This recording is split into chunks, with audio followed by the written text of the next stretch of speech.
by Carrie Chris is 6 p.m. and this is CBX Business News. The business news headlines are brought to you by QMax Wealth Management, making more possible.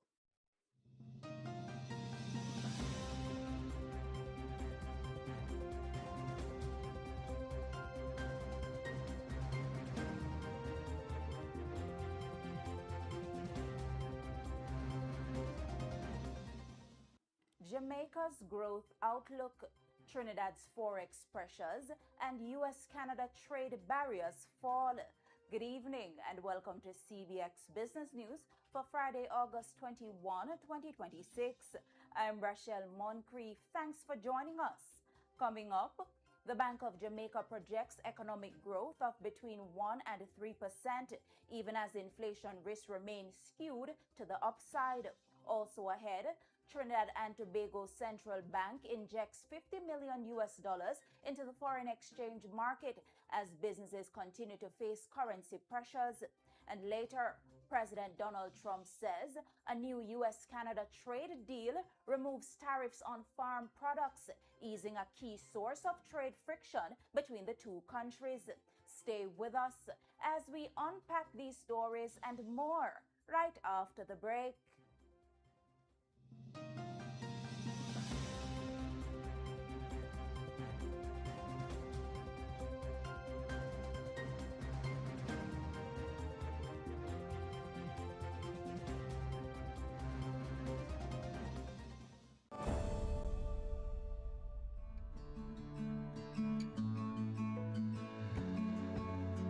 FESCO started from 5 shareholders who believed that they could execute a fuel company as good as or as better than any multinational. The director shareholders always believed that the dealers within our network should be owners of the company. They believe that staff should be owners of the company. And specifically also believe that the public should become shareholders. That cannot be facilitated by a bank loan. Our experience so far has translated into additional customers. Our transparency has allowed us to access credit easier and at better rates. So if you're a private company thinking about growing your profits, having better access to capital, I really think you should consider listing on the junior or the main market. Go ahead, have that conversation as soon as possible. We did it and we're very happy.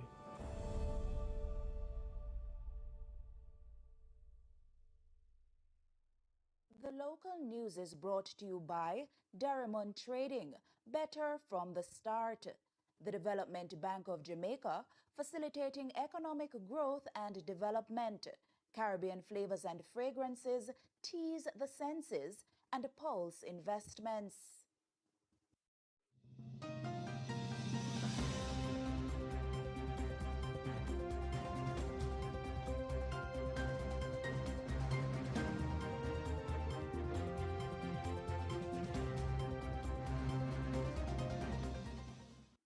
Welcome back to CBX Business News. We begin with Jamaica's growth outlook. The Bank of Jamaica BOJ is projecting economic growth of 1 to 3% this financial year, but is warning that the country's recovery from Hurricane Melissa could bring fresh inflation risks. The central bank says the recovery remains uneven, with the economy also facing heightened uncertainty from global conflicts and domestic weather conditions. Speaking during his first quarterly press briefing as governor, Dr. Brian Langren says growth is expected to remain within the same range beyond the current financial year before settling at a lower, rather slower pace over the medium term. For financial year 2026-27, the bank anticipates real GDP growth in the range of 1 to 3%. Growth is expected to remain within this range for the following 2 financial years before normalizing to 1 to 2% over the medium term. But there are risks that could complicate that recovery. The BOJ governor warns that the balance of risk to inflation over the next 8 quarters is tilted to the upside, meaning price pressures could turn out stronger than currently projected. The risks to inflation over the next 8 quarters are skewed to the upside, meaning essentially that inflation could worsen The main upside risk is a more extended or broader conflict in the Middle East and further escalation in the Russia-Ukraine war. Domestic risks domestic risks include stronger than anticipated fiscal spending associated with rebuilding efforts and more prolonged drought conditions. A rise in inflation expectations could also contribute to stronger second round effects. On the downside, weaker consumer purchasing power could temper demand and moderate price pressures. That was BOJ Governor Dr. Brian Landgren. Meanwhile, BOJ says a shortage of digital wallet providers remains a major obstacle to wider adoption of Jamdex, even as transactions using the country's digital currency accelerate. The central bank says Jamdex now has roughly 320,000 subscribers, but only 2 wallet providers currently offer access to the digital currency. Deputy Governor Natalie Haynes says expanding that network is critical to getting more Jamaicans and businesses to use Jamdex for everyday transactions. You speak about what is causing impediments. Basically, is we need the wallet providers, to come on board. We have been saying this time and time again, and we only have 2 now offering, but of course, the other entities that are coming on, we hope that their clients will come on in terms of Jamdex. That was Deputy BOJ Governor Natalie Haynes. In other news, Jamaica's financial and insurance sector is bucking the trend of a weaker economy, recording growth even as most service industries contracted during the April to June quarter. New data from the Planning Institute of Jamaica, PIOJ, shows the sector grew 1.9% during the quarter. PIOJ Director General Dr. Wayne Henry says the growth was supported by an increase in net interest income. Real value added for the financial and insurance activities industry was estimated to have grown by 1.9% during the review quarter.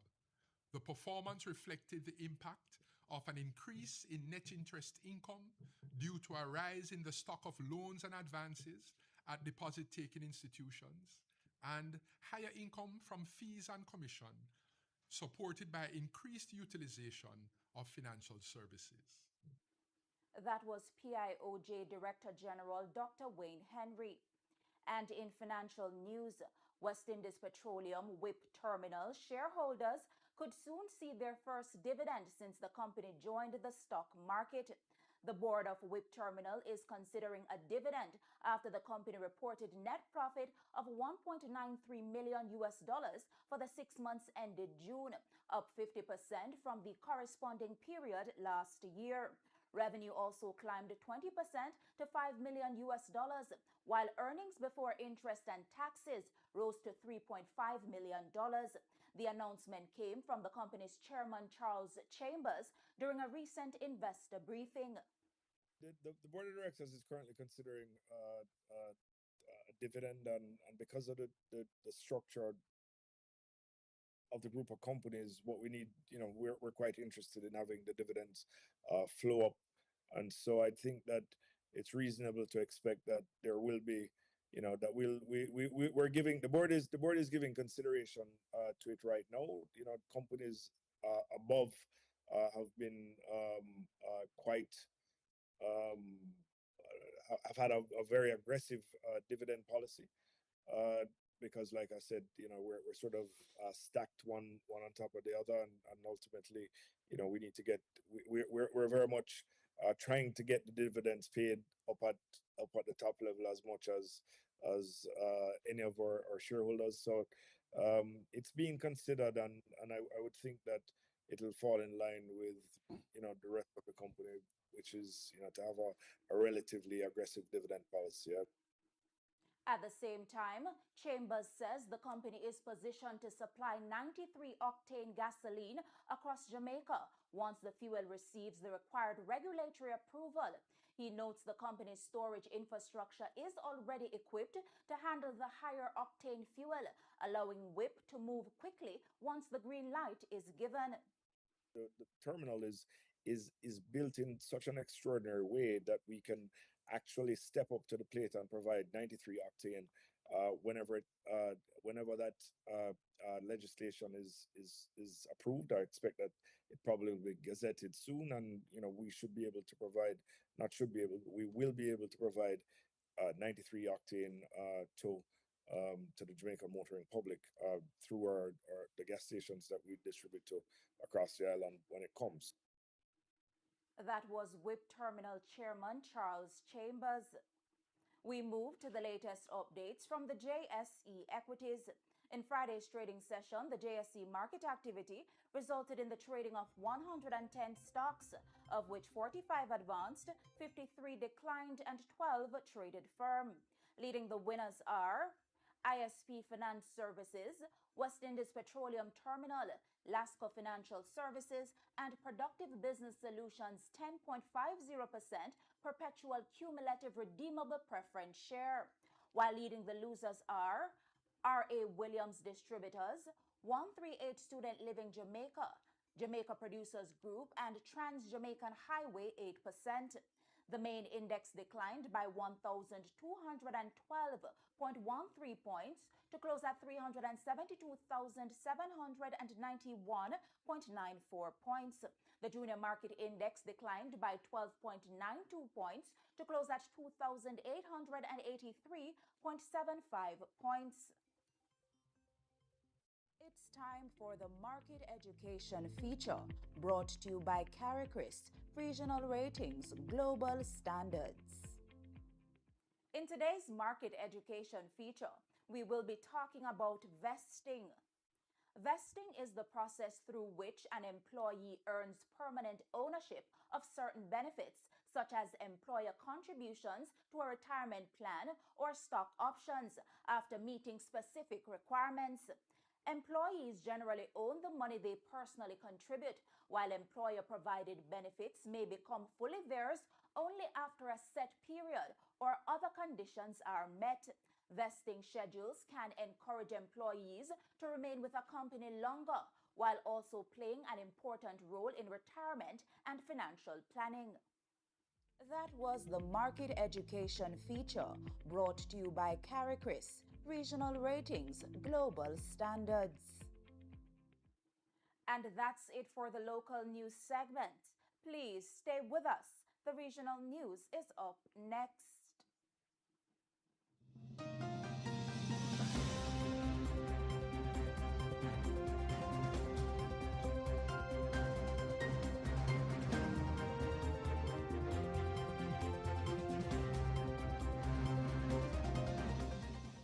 The local news is brought to you by Derrimon Trading, better from the start. The Development Bank of Jamaica, facilitating economic growth and development. Caribbean Flavors and Fragrances, tease the senses, and Pulse Investments. We get it! We get the big contract! 50,000 units a month for 3 years! Great, but we need help. If you are a business owner that requires capital for the expansion of your business, talk to a registered broker today to find out more about listing your company on the Jamaica Stock Exchange, an efficient alternative to other financing options. Thank God for the Jamaica Stock Exchange junior market. The Jamaica Stock Exchange, providing a fair, efficient, and transparent stock market. It's feeling so good right now. Feeling so good right now. Yeah, yeah. It's feeling so good right now. Feeling so good right now. Yeah, yeah. It's feeling so good right now. Don't never, ever, ever wanna calm down. Oh, no, no. Yeah, yeah, yeah.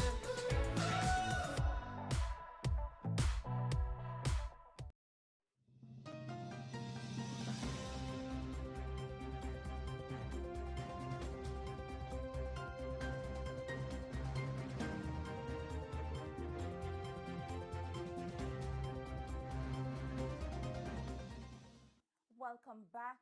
And now for the regional business news.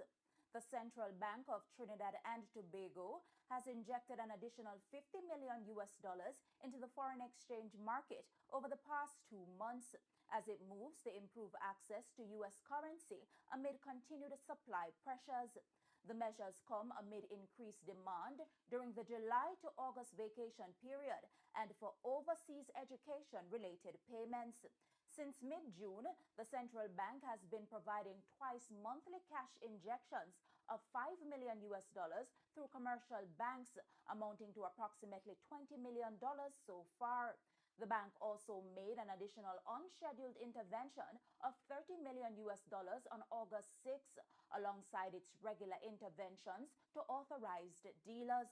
A foreign exchange sharing arrangement has also been reintroduced to improve the distribution of available US dollars across commercial banks. The central bank acknowledges that the underlying imbalance between foreign exchange supply and demand remains, but says commercial banks have reported some improvement in customer access. It says market conditions will continue to be monitored as it considers whether further measures are required. The Bahamas government says $500 million in critical upgrades are needed to prevent a failure of the country's aging electricity infrastructure. In a national address this week, Prime Minister Philip Davis says Bahamas Power and Light was carrying more than $500 million in debt, along with another $100 million in unfunded pension obligations. He says more than 60% of generation equipment in New Providence and 80% in the Family Islands needed replacement. I've been honest about the scale of this challenge. In April of 2025, I stood in the House of Assembly and gave this country the most complete accounting of our energy system that any government had ever given. I did not soften it then, and I will not soften it now. I told the nation that we had inherited a power grid and a generation system on life support, barely hanging on. BPL was carrying more than $500 million of debt and another $100 million in unfunded pension obligations, $600 million in total on the shoulders of a company that could not pay for its own repairs. Engineers told us we needed $500 million in critical upgrades to prevent a complete failure of our electrical infrastructure. Not an inconvenience, a collapse. Davis says the government has since started a $130 million upgrade of the New Providence grid to help reduce the frequency and duration of outages against historical averages. At BPL, the work has been just as hard and far less visible. Generators that were unused or idle have been brought back online. A rotor replaced, a major overhaul completed, turbochargers rebuilt, alternators repaired, engines returned to service one after another this year, each adding to the margin between you and a load shedding schedule. We executed a fuel hedge in December, 2.5 million barrels, a full year of protection, so a war on the other side of the world does not impact your light bill the way it would have if we had not executed the hedge. And the equity rate adjustment saved consumers $11.5 million last year. 1 in 5 residential customers paid no base rate charge at all. That was Prime Minister of the Bahamas, Philip Davis. In financial services, Cayman's reinsurance sector now holds approximately $113 billion in assets, nearly 5 times the $23 billion recorded in 2020. The jurisdiction is now seeking a key U.S. regulatory designation that could support further expansion of the industry. Premier and Minister for Financial Services Andre Ibanks says Cayman's application for qualified jurisdiction status with the U.S. National Association of Insurance Commissioners is expected to take between 16 and 18 months. The process will begin with property and casualty reinsurance before moving to life and annuity business. More than 90% of Cayman's reinsurance business originates in the United States, making the designation particularly important to the industry's continued development. The government says securing the status could strengthen Cayman's ability to attract additional reinsurance business and eventually support a bid for reciprocal jurisdiction status. The final decision rests with the U.S. National Association of Insurance Commissioners. It's now time for news from the Trinidad and Tobago Stock Exchange. Overall market activity resulted from trading in 22 securities, of which 8 advanced, 3 declined, and 11 traded firm. Leading today's winners are Prestige Holdings, National Flour Mills, Trinidad Cement, and Massey Holdings, while leading the losers are NCB Financial Group, One Caribbean Media, and National Enterprises. Trading activity resulted in the following movements. The All TNT Index advanced by 5.86 points to close at 1,440.29. The Composite Index also advanced, but by 0.71 points to close at 1,017.38. However, the Cross-Listed Index declined by 0.69 points to close at 79.18, while the SME Index remained at 75.97. And we take a short break, but please do stay with us. The international news segment is up next.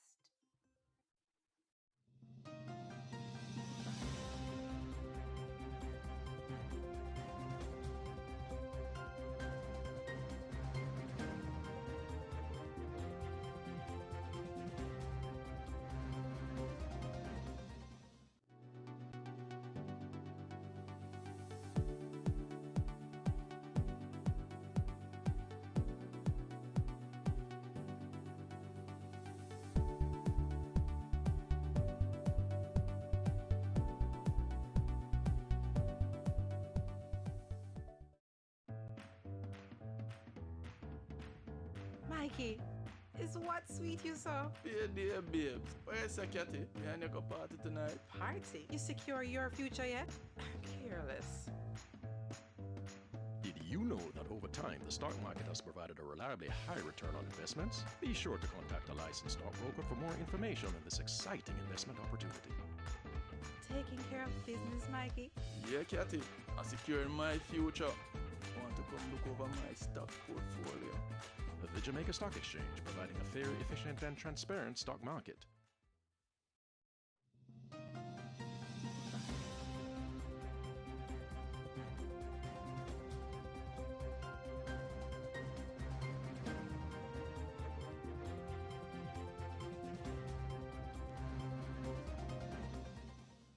Welcome back. In international news, President Donald Trump says the United States and Canada have reached a trade agreement that would eliminate Canadian tariffs affecting American farmers. Although Canadian officials say negotiations on the broader deal are still underway.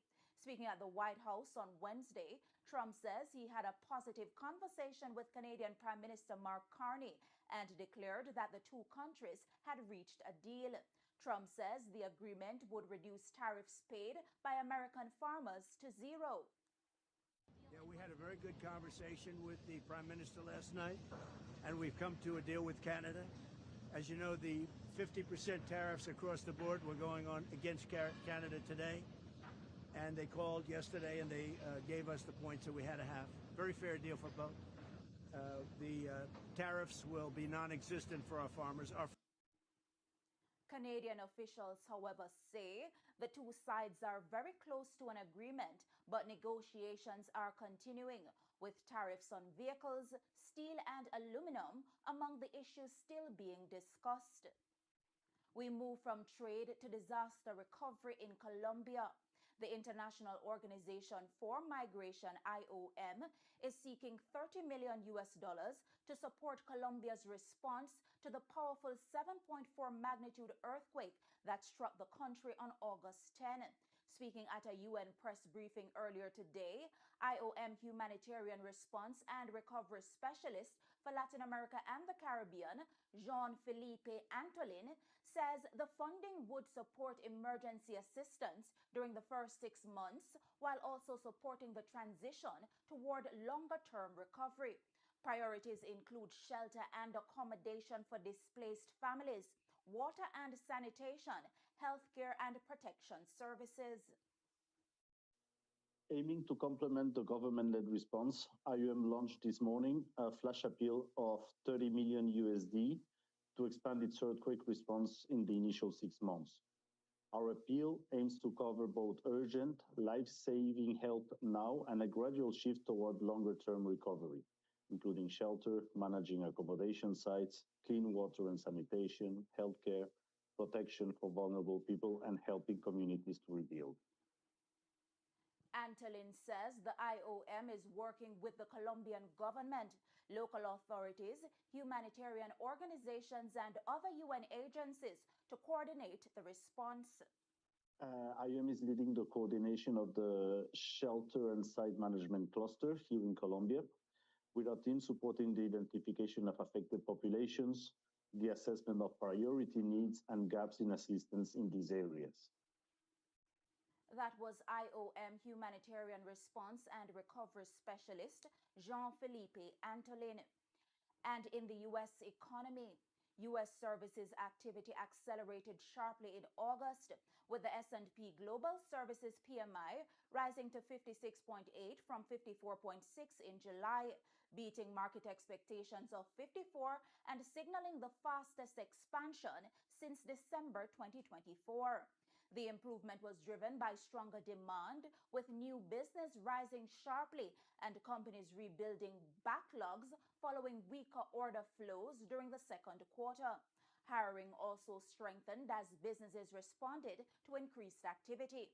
Cost pressures, however, remained elevated, although input price inflation eased slightly from July's 14-month high.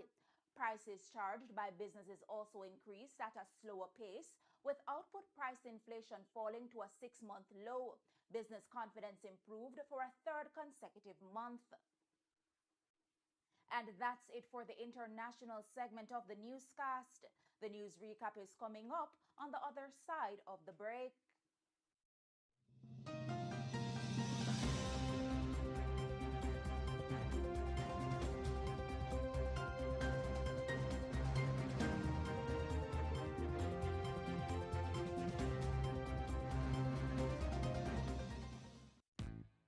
To open a savings account for my son John. I really want him to start saving and managing his own money. And I need for Save to visit my father in New York. Okay, based on what you said and our risk assessment, he will qualify for simplified customer due diligence requirements. I'll need your ID, proof of income, TRN, and John's ID as well. Okay, here you go. Opening an account is easier than you think using simplified customer due diligence requirements, also called CDD. Caribbean dreams, instant turmeric tea. What you put in is what you get out. What you put in is what you get out. Yeah. Build up your body, boost up your brain. Take on the world now. Say bye-bye pain. Caribbean dreams, instant turmeric tea. Be good to you. Caribbean dreams, instant turmeric tea. Distributed by Amalgamated Distributors Limited.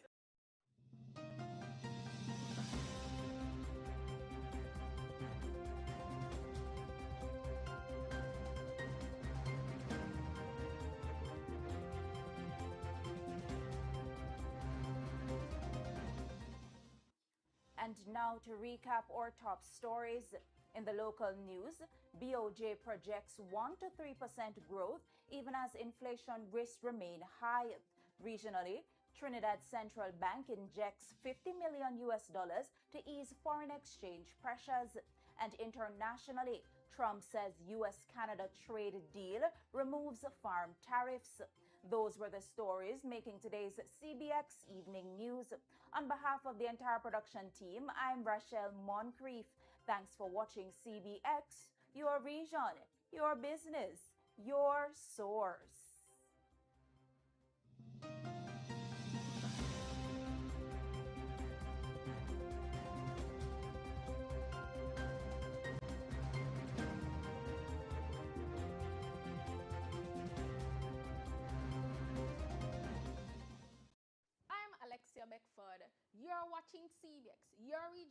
your business, your source. Hurricane safety tips from CBX. Please ensure your safety during the hurricane season by diligently following these tips. Store a 4 to 5 day supply of non-perishable ready-to-eat food.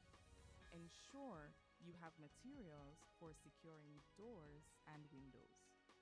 See that galvanized sheeting on your roofs, outbuildings, and fences are securely fastened. Trim trees with branches near to the buildings or electrical lines. Keep a hurricane lamp burning as it may make the night more tolerable. Listen to the radio for information on what's happening. Be sure to understand the hurricane warning system. Have on hand simple first aid supplies. Keep plastic bags, nails, hammer, and other tools handy. Do not go outside unless it's absolutely necessary. These are hurricane tips from CBX. Be safe. The Caribbean Business Exchange now presents a local feature from the Jamaica Information Service. Pleasant viewing.